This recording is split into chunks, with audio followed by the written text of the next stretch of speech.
Las sanciones occidentales contra Rusia están causando serios daños en su economía, pero como según los mismos europeos y estadounidenses reconocen, no están ocasionando el efecto esperado, que era hacer que la economía rusa colapsara como un castillo de naipes en apenas unos días. Si sancionar a Rusia está bien o mal, ya cada uno lo analizará según le dicte su conciencia y el conocimiento de la historia. Pero una cosa está clara, es poco inteligente sancionar a Rusia si estas sanciones también causan daño a tu economía. Ese al menos es mi punto de vista que no necesariamente ustedes deben compartir. De momento los más afectados son la cúpula política rusa y los oligarcas y multimillonarios rusos. Y aunque es motivo de festejo en Occidente, lo cierto es que los mismos occidentales se están dando un tiro en el pie. Cuando abro la prensa española o francesa o alemana o estadounidense, encuentro artículos que exponen de mil maneras el accionar de Rusia. Y poco o nada cuentan sobre sus propias economías, que empiezan también a ser arrastradas por sus propias sanciones y bloqueos. En España, por ejemplo, hace poco hubo huelgas masivas de agricultores que se negaban a iniciar la campaña de siembra hasta que el bloque europeo rebaje los precios de la venta de combustible. Han llegado a acuerdos, pero los precios siguen siendo altos. La situación es tan crítica que desde hace 2 semanas la Comisión Europea viene tomando medidas para normalizar los precios de la electricidad, que habían estado subiendo obstinadamente durante la pandemia, y ahora con las sanciones a Rusia los precios han subido a los cielos, estableciendo récords históricos. En el Kremlin aún se lo toman con calma y muestran datos alentadores, pues los precios del petróleo, del gas, del carbón, de los fertilizantes, del níquel, aluminio y otros metales estratégicos que exportan han subido como la espuma, y las ventas de estas materias primas no han bajado. Y con estos altos precios solo han visto llegar más dinero a sus arcas, aunque en líneas generales advierten que este 2022 el PIB de Rusia se verá reducido en un 10% en comparación con el año anterior.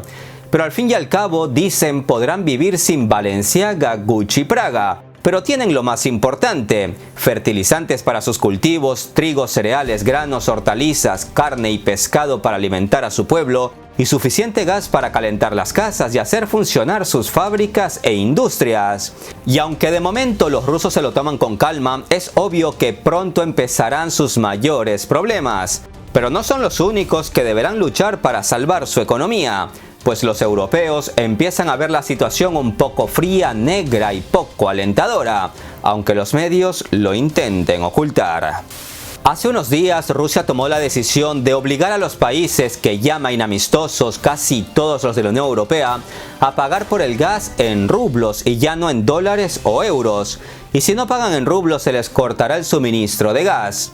Desde el Kremlin explican que la congelación de los activos rusos en el extranjero demostró que los países occidentales están utilizando sus sistemas financieros como arma. Y es que si Europa paga en euros o dólares, en cualquier momento pueden congelar esos pagos después de recibir el gas. En Europa, por supuesto, se tomaron mal esta medida, pues nunca esperaron esta jugada rusa pensada con cabeza fría. Y dijeron en un principio que no iban a pagar en rublos porque eso burlaría las sanciones.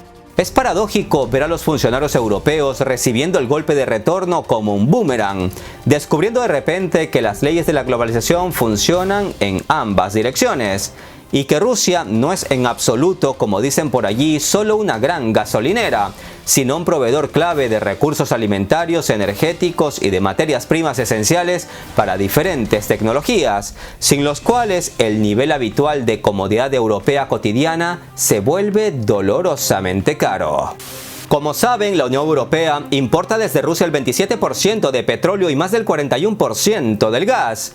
Encontrar otros proveedores no es tan fácil como caminar en el barrio una cuadra más allá solo porque la tienda de la esquina está cerrada. Estados Unidos se puede dar el lujo de poner un embargo al gas y petróleo de Rusia porque es un gran productor y no compraba mucho a Rusia. Pero la Unión Europea no puede hacer lo mismo. Bueno, en teoría no debería hacerlo de manera acelerada, porque los que pagan más son los ciudadanos comunes y corrientes. Pues sí, estimados amigos, hoy hablaremos profundamente del gas, ya que existe un amplio entendimiento de que el gas simplemente sirve para calentar las casas europeas y que al terminarse el invierno demandarán menos de este recurso ruso en los próximos meses. Pero lo cierto es que el gas es una gran base elemental sin la cual la vida habitual de una persona moderna es simplemente imposible. Soy Gabriel Bulgakov y hoy conocerán muchos datos de impacto. Pongan atención porque al final del video comprenderán mucho mejor la situación actual. Sin más introducción, empecemos, que la cosa está que arde, como el gas ruso. Cuando la presidenta de la Comisión Europea, Ursula von der Leyen, asegura que el bloque europeo es capaz no solo de salvar la industria y la economía europeas, sino también que es capaz de abandonar por completo la importación de recursos energéticos rusos para el año 2027, si es que no antes, dice una verdad que para muchos no es tan convincente ni conveniente. Porque la pregunta es ¿a qué precio los europeos deberán pagar ahora recursos energéticos que no sean de Rusia? Y es que para depender menos de Rusia, la Unión Europea y Estados Unidos llegaron a un acuerdo hace un par de semanas para que el país de las oportunidades proporcione durante este 2022 15.000 millones de metros cúbicos adicionales de gas a Europa, lo que representa alrededor de una décima parte del gas que el bloque europeo obtiene actualmente de Rusia. Lo que pocos cuentan es que ese gas será más caro y no solo por el transporte, sino porque negocios son negocios y Estados Unidos no está dispuesto a hacer descuentos ni al ángel Gabriel ni al diablo. Otro dato que no te cuentan es que si bien muchos en su tiempo criticaron a Donald Trump por sacar a su país de los acuerdos climáticos de París, Joe Biden no es tan verde como nos lo intentan hacer creer. Les recordamos que Estados Unidos en los últimos años se ha convertido en un importante exportador de energía, más que nada gracias a la tecnología del fracking, una tecnología muy criticada por sus efectos adversos en el medio ambiente y la salud. Y es que los aditivos químicos utilizados en este método de extracción de recursos naturales pueden contaminar las aguas subterráneas y superficiales, a lo que se une el hecho de que las grandes cantidades de agua utilizadas refluyen a la superficie conteniendo metales pesados, elementos radioactivos y otros compuestos potencialmente tóxicos. Pues bien, este es el gas que la Unión Europea va a comprar a los Estados Unidos de Biden, un presidente que hace política resaltando la importancia de los acuerdos climáticos, pero que entre bastidores reparte a diestro y siniestro permisos para extraer recursos con ayuda del controvertido fracking. Con todo esto no estoy diciendo que el gas ruso es santo y perfecto y nada contaminante, no. Pero los ambientalistas ya han advertido de los futuros problemas que tendremos en el planeta debido a una mayor explotación de gas y petróleo por medio de este método tan criticado. Luego no digan que no se les advirtió. Pero hablemos un poco más a fondo del gas para que entiendan su importancia. Sepan que el gas natural es un hidrocarburo que principalmente contiene metano e incluye cantidades variables de nitrógeno, helio y otros componentes. El así llamado gas seco, que es aquel que contiene cantidades menores de hidrocarburos pesados, es el que Rusia suele bombear por los principales gasoductos a diferentes clientes. Pero también se les puede bombear el llamado gas húmedo, que es aquel del que puede obtenerse cantidades apreciables de variadas materias primas. Y es muy apetecido si el cliente tiene sus propias instalaciones de procesamiento de gas. Y con eso, como se habrán dado cuenta, priva al exportador de grandísimas ganancias potenciales al ya no poder vender materias primas con alto valor agregado que se obtienen del gas.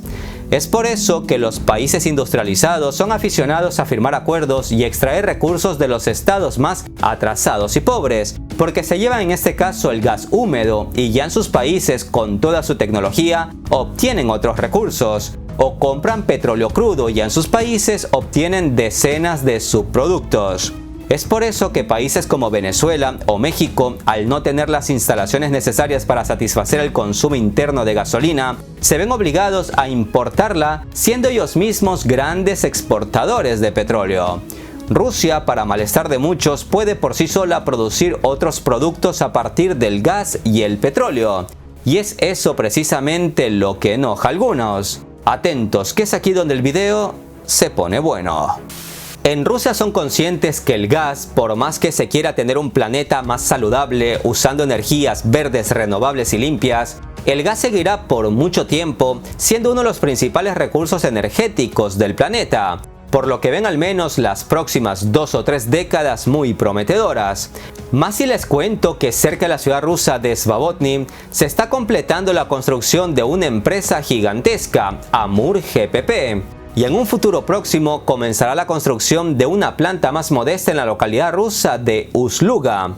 Es decir, Rusia no solo tiene gas para rato, sino que también obtendrá del gas importantes materias primas que traerán más dinero al presupuesto estatal. Y es que si Europa ya no quiere los recursos rusos, Moscú mirará hacia Asia, donde solo la India y China representan más del 33% de la población mundial. Y si a esto se suma que Rusia está dispuesta a ofrecerle su gas con descuentos, la India y China comprarán a Rusia a ojos cerrados, especialmente los chinos. Ahora les pido no parpadear porque explicaremos la importancia del gas, un tesoro que excita en el buen sentido de la palabra a cualquier químico. Y es que la industria moderna ha aprendido a extraer fracciones de etano, propano, butano, helio o amoníaco del gas natural. Y si eres de esos que jugaba los dados en las clases de química en el colegio porque la materia no te interesaba, pon atención, que los datos no te decepcionarán. Del gas se obtienen grandes cantidades de etano, que es la base para obtener un producto más familiar, el etileno, que dicho sea de paso es uno de los productos químicos más importantes de la industria química, siendo el compuesto orgánico más utilizado en todo el mundo, dada su importancia para la producción de otros productos como el vidrio para la industria automotriz, anticongelantes, se usa también como agente para fumigación y esterilización. El mercado del etileno está creciendo constantemente en un promedio sorprendente del 5% anual. ¿Y de dónde se obtiene el etileno? Pues del gas. Pero el asunto no acaba ahí. Se estima que cerca del 60% de la producción industrial de etileno se utiliza para obtener polietileno. Y cuando hablamos de polietileno no solo nos referimos a la producción de paquetes de supermercado, ya que el polietileno también se lo utiliza para producir una amplia gama de paquetes para alimentos, cintas de embalaje, tuberías de agua, tuberías de gas, fibra química, materiales aislantes eléctricos, prótesis, plásticos para la industria automotriz y electrónica y mucho más. En resumen, el polietileno es uno de los plásticos más comunes debido a su bajo precio y simplicidad en su fabricación. ¿Y de dónde se obtiene el polietileno? Pues en gran parte del gas. Del gas también se obtiene propano, que es mucho más conocido debido a su uso como combustible para estufas de gas y calentadores de agua. Fue justamente el propano el que se popularizó como recurso para la calefacción de grandes fábricas industriales, talleres, granjas o invernaderos. Además de la generación puramente térmica, el propano se utiliza para cortar y soldar metales. ¿Y de dónde se obtiene el propano? Pues del gas. Del gas también se obtiene butano, que también se usa como combustible generalmente transportado en cilindros. Pero también esconde sus cositas, puesto que también se le utiliza como refrigerante en los congeladores y cada vez más reemplaza al freón en este nicho industrial, ya que el freón es considerado más tóxico y nocivo para el medio ambiente y la atmósfera. ¿Y de dónde se obtiene el butano? Pues del gas. Uno de los tesoros más preciados que se obtiene del gas es el helio, que no se encuentra en la naturaleza en su forma pura. Pero debido a la extrema demanda, la producción de helio está en constante crecimiento. Al igual que sus contrapartes enumeradas anteriormente, el helio no es tan simple y no solo se utiliza para inflar globos en las fiestas infantiles. El helio se lo utiliza en los modernos dispositivos de iluminación LED, pantallas de televisión y monitores de computadoras, en los tomógrafos de resonancia magnética, en las naves espaciales y en los motores de cohetes. El helio también es necesario para producir aparatos de respiración como los que usan los buzos o los aparatos respiratorios médicos. La metalurgia moderna es imposible sin el helio, y el Gran Colisionador de Hadrones, que es un proyecto ubicado en el corazón de Europa que intenta responder a algunas de las preguntas fundamentales de la física, sin el helio tampoco funcionaría. ¿Y de dónde se obtiene el helio? Pues del gas. Si bien Estados Unidos domina el mercado internacional de helio, en la actualidad no es capaz de aumentar más su producción para satisfacer las necesidades de, digamos, Europa. Además, debido a la fuerte oposición de los defensores del medio ambiente estadounidenses, se están obstaculizando la construcción y puesta en marcha de 14 nuevas líneas de producción de gas natural licuado en Estados Unidos. Esto significa que no se debe esperar un aumento en la producción estadounidense de gas natural licuado, y en consecuencia del helio y todos los demás subproductos enumerados hoy. Al mismo tiempo, según las estimaciones, alrededor del 28% del helio del mundo se encuentra en las entrañas de Rusia. Y después de unas jugadas en la industria interna del gas, Rusia reclamará 1/3 del comercio mundial de helio, que como hemos visto, es un gas importantísimo para el mundo tecnológico y cómodo de hoy. ¿Y de dónde se obtiene el helio? Pues en gran parte del gas. El amoníaco, un gas incoloro con un olor acre característico, también se obtiene del gas natural, procesándolo a bajas temperaturas y alta presión. Y aunque sus usos son variados, la mayor parte del amoníaco se utiliza para la producción de fertilizantes o urea. De 1 tonelada de amoníaco se obtienen en promedio 800 kilogramos de fertilizantes, sin los cuales no habría cultivos, y por lo tanto no habría suficientes alimentos para la creciente población global. Los agricultores de América Latina, por cierto, dependen en gran medida de los fertilizantes rusos. Y sin gas no hay suficientes fertilizantes, y sin suficientes fertilizantes no hay suficiente comida. Y para no alargarles el cuento, les nombro un par de secretos más del gas. El pentano y el hexano son quizás los componentes útiles menos conocidos del gas natural, pero los especialistas de la industria de petróleo y gas lo conocen muy bien. Son ampliamente utilizadas como materia prima en empresas químicas de petróleo y gas, puesto que sin ellos, los procesos de separación de hidrocarburos son imposibles. También sirven en la industria de las pinturas y pegamentos. ¿Y de dónde se obtiene pentano y hexano? Pues en gran parte del gas. Los políticos de la Unión Europea aseguran que pronto podrán vivir sin el gas ruso, frases que suenan más a politiquería y demagogia que otra cosa, puesto que todo parece indicar que necesitarán más años de lo que esperan para conseguir la cantidad de gas y petróleo que necesitan y al precio que Rusia se los ofrece. Por eso es mejor escuchar a los que de verdad saben del tema, como los mandamás de la empresa química alemana BASF, que por cierto han advertido de las duras consecuencias si se impone un embargo a los suministros de gas rusos. Advirtieron que si las entregas de gas ruso se reducen en digamos un 50%, la empresa se verá obligada a detener el trabajo de su planta de Ludwigshafen, que es la planta química más grande del mundo. Y es que, teniendo en cuenta que la industria alemana depende en más de 1/3 del suministro de gas natural ruso, la pregunta sigue siendo, ¿de dónde obtendrán las materias primas que las plantas químicas alemanas necesitan? ¿Cómo fertilizarán los agricultores alemanes la tierra cultivable? Pero el problema no es solo Alemania, el resto de países de la Unión Europea también sufrirán las consecuencias. Ya que si sufre el mandamás de la Unión Europea, sufren todos sus sobrinos, hijos y compadres. Como saben, la Unión Europea importa más del 41% de su gas de Rusia, pero su distribución es muy desigual. Italia, que sería una de las economías más perjudicadas si el viejo continente deja de importar gas ruso, compra a Rusia alrededor del 40% de sus adquisiciones totales de gas.